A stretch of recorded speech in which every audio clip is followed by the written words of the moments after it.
దేవుని ఘనమైన పరిశుద్ధ నామములో నా ప్రియమైన సహోదరి సహోదరులకు క్రీస్తు యేసు నామములో శుభాలు వందనాలు తెలియజేస్తున్నాండి. అందరూ బాగున్నారండి. ప్రభు మిమ్మును మీ కుటుంబాల్ని దీవించునుగాక. Pastor Moses Prince, voice of Jesus ministries. ప్రభు అన్ని విషయాలు కూడా క్షేమాన్ని నెమ్మదిని ప్రభు కలగచేయునుగాక. ఈ ఉదయకాల ప్రార్థనలో దేవుడు చక్కటి వాగ్దానాన్ని దేవుడు మీకు అనుగ్రహిస్తున్నాడు. మీకు మీ కుటుంబాలకు దేవుడు క్షేమాన్ని నెమ్మదిని కలగచేయునుగాక. ప్రత్యేకంగా ఇప్పుడున్న పరిస్థితులను బట్టి మనం దేశం యొక్క క్షేమం కొరకు, రాజుల కొరకు, అధికారుల కొరకు ప్రార్థించాలి. అలాగే జరుగుతున్న ప్రతి పరిస్థితులలో దేవుడు అందరికీ తన నెమ్మదిని సమాధానం కలగచేయునుగాక.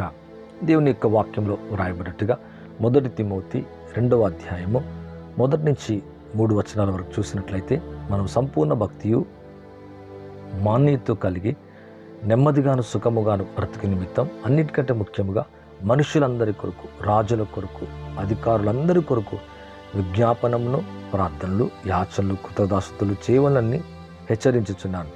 ఇది మంచిది, మన రక్షకుడైన దేవుని దృష్టికి అనుకూలమునై ఉన్నది.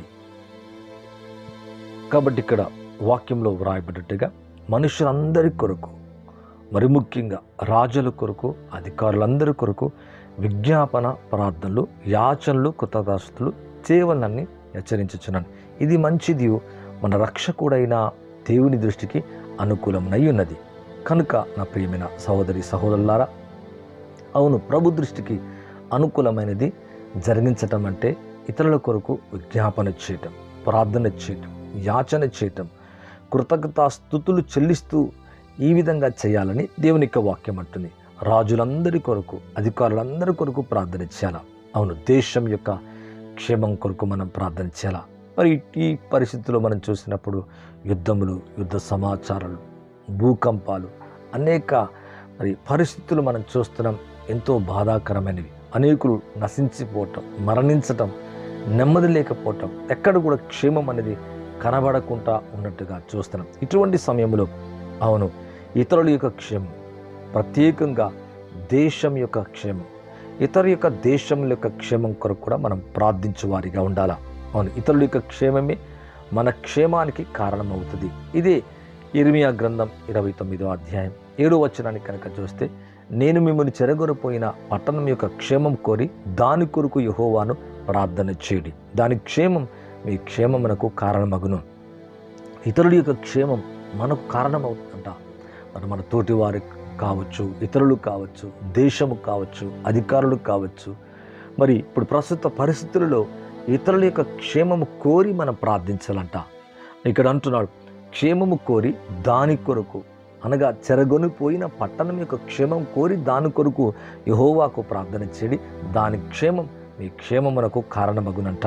అంటే ఇతరుల యొక్క క్షేమం కోరి మనం ఎప్పుడైతే ప్రార్థిస్తామో మన జీవితంలో, మన కుటుంబాలకు కూడా దేవుని యొక్క మరి క్షేమాన్ని, నెమ్మదిని మనం చూస్తాం. అవును, క్షేమం మీ జీవితంలో నది వలె ప్రవహించునుగాక.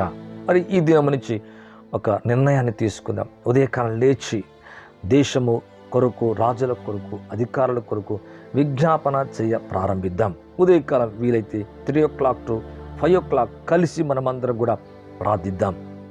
మరి అలా చేసినప్పుడు దేశం క్షేమమే కాదు, మనం కూడా మన ఆత్మలో, శరీరములో, మన కుటుంబాల్లో, మన పిల్లల జీవితంలో కూడా దేవుని యొక్క క్షేమాన్ని మనం చూస్తాం. ఇదే దేవుని యొక్క వాక్యములో 122వ కీర్తన 6వ వచనాన్ని కనుక చూస్తే, యెరూషలేము యొక్క క్షేమం కొరకు ప్రార్థన చేయండి. యెరూషలేమా, నిన్ను ప్రేమించువారు వర్ధిల్లుదురని మనం ఇక్కడ చూసినట్లయితే మరి దేవుని యొక్క వాక్యంలో యెరూషలేము యొక్క క్షేమం కొరకు ప్రార్థన చేయండి.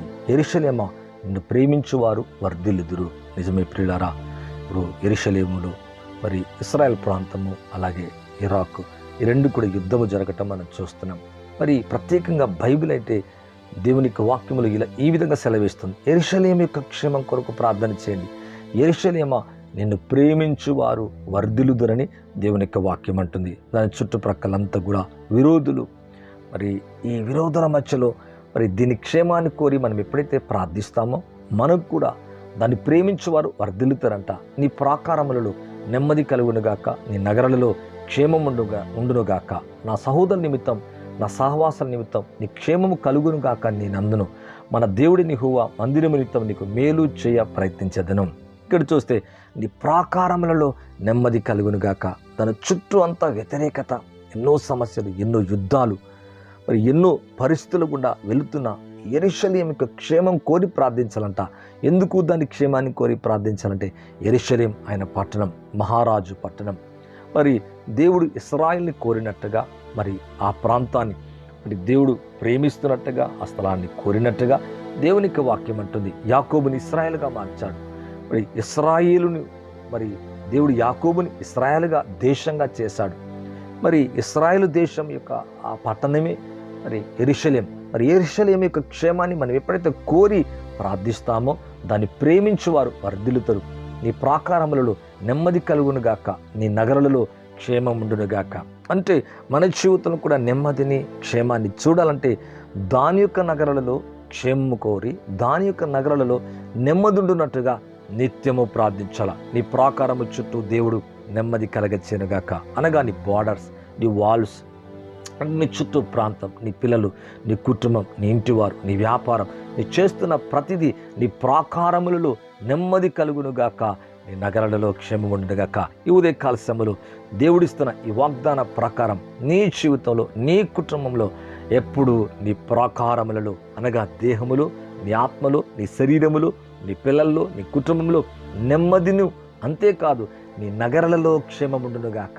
నువ్వు చేస్తున్న ప్రతి ప్రాంతములో అంటే చేస్తున్న చేతి పనులలో అన్నింటిలో కూడా క్షేమాన్ని దేవుడు అనుగ్రహించునుగాక. ప్రభు మరి ఈ వాగ్దానాన్ని మీ జీవితంలో ఉదయకాల సమయంలో నెరవేర్చి మిమ్మల్ని, మీ కుటుంబాన్ని సమృద్ధిగా దీవించునుగాక. పరిశుద్ధమైన తండ్రి, ఎవరైతే ఈ యొక్క వాక్యాన్ని వింటున్నారో, వీక్షిస్తున్నారో ప్రభా, వారి జీవితాల్లో నెమ్మదిని, క్షేమాన్ని కలగచేయమని, వారిని, వారి కుటుంబాన్ని ఆశీర్వదించమని ప్రభా, అన్ని విషయాలకు కూడా మా దేశ క్షేమంతో పాటు యెరూషలేము క్షేమం కోరి మేము ప్రార్థించినట్లుగా, అలాగే వారి యొక్క క్షేమం మా క్షేమానికి కారణమవునట్లుగా మనందరినీ కూడా దీవించి ఆశీర్వదించమని, ప్రత్యేకంగా ఈ లైవ్ వీక్షిస్తున్న వారందరి జీవితంలో కూడా నెమ్మదిని, సమాధానం కలగచేయమని, మీరు దీవించమని, మీరు ఆశీర్వదించమని నజరేయుడగు యేసు క్రీస్తు నామములో అడిగి వేడుకుంటున్నాను తండ్రి.